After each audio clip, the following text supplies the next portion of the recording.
I wish I could stop that guy. I wish I could stop that guy. I wish that guy died. Mike Tyson just gave Jake Paul a final warning. And let's be honest, Jake's probably regretting every word he ever said. Tyson flat out told him there's a beast inside him that even he can't control. So yeah, Jake might want to consider getting his affairs in order before stepping into that ring. It's almost funny how Jake kept running his mouth, thinking Tyson was staying quiet because he didn't care. Nah, Tyson was just saving his energy for the fight. Now, he's made it clear that he's heard all the trash talk, and in 2 months, his fists will do the real talking.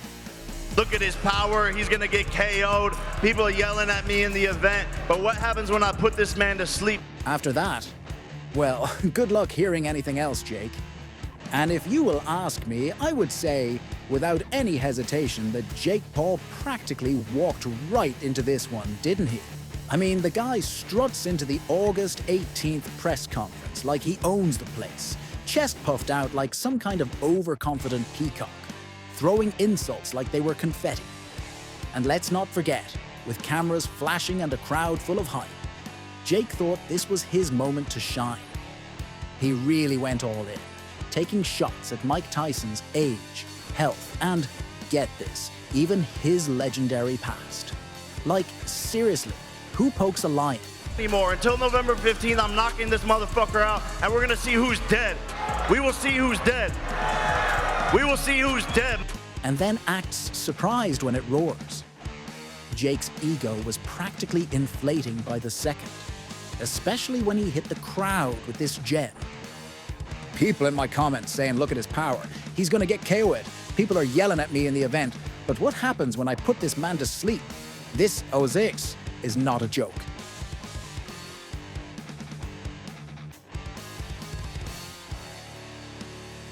Jake's confidence was through the roof, thinking he'd rattle Tyson with his trash talk. But here's the twist. Tyson's silence wasn't fear. I wish I could stop that guy. That guy haunts me. I wish I could stop that guy. Oh no, far from it. This wasn't the silence of some old guy past his prime. This was the silence of a predator. I wish that guy died, but he's here to stay. One who's biding his time, waiting for the perfect moment to strike.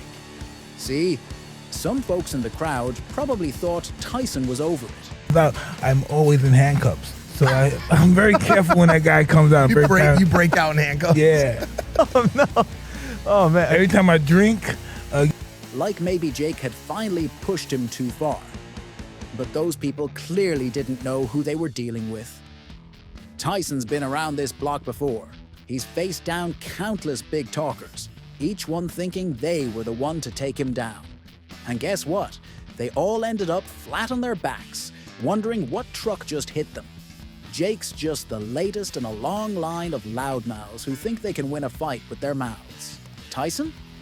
He's the guy who lets his fists do the talking. And when they do, it's usually not pretty for the other guy.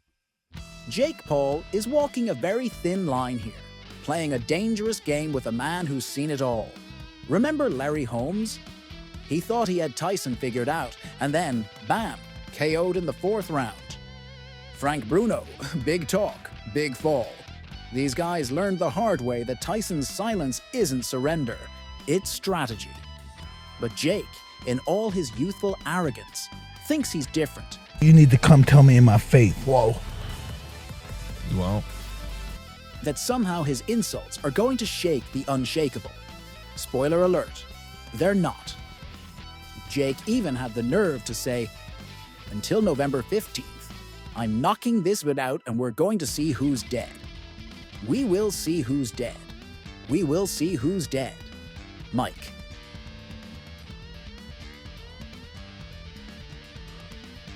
Saying it 3 times doesn't make it more real, Jake. If anything, it just makes it sound like you're trying to convince yourself. The irony is almost painful. Jake thinks he's in control, but in reality, he's walking right into the biggest mistake of his career. Tyson's quiet demeanor during that press conference wasn't a lack of a comeback. It's because he didn't need one. Tyson's been in this game for years. He knows that the real fight happens in the ring, not in front of a bunch of cameras. He's seen all the bravado, the trash talk, and the empty promises, and he knows that when the bell rings, none of that matters. The moment Jake steps into the ring, all the words he's thrown around will disappear faster than his overblown ego. Here's the thing. Jake doesn't get. Tyson's legacy isn't just about brute strength, though. Let's be real. That alone is enough to give anyone nightmares. No. Tyson's legacy is about something darker. It's about the killer inside him. The part of him that he's openly admitted still haunts him. And trust me, this isn't just some boxing persona. We loved it. So are you nervous for Jake? Fuck yeah, it's a fight. And this is the baddest motherfucker on the planet. So yeah. Hell yeah. Ever. Any It's a real raw force that Tyson's been battling for years. In a rare moment of vulnerability on Logan Paul's podcast, Tyson let the world in on his internal war. His words were enough to send chills down your spine. I wish I could stop that guy. That guy haunts me. I wish I could stop that guy.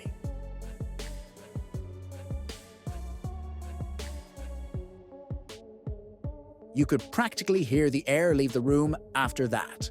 This wasn't Tyson playing it up for the cameras. This was a man confessing that he's grappling with something far bigger than just a fight. That killer he's talking about.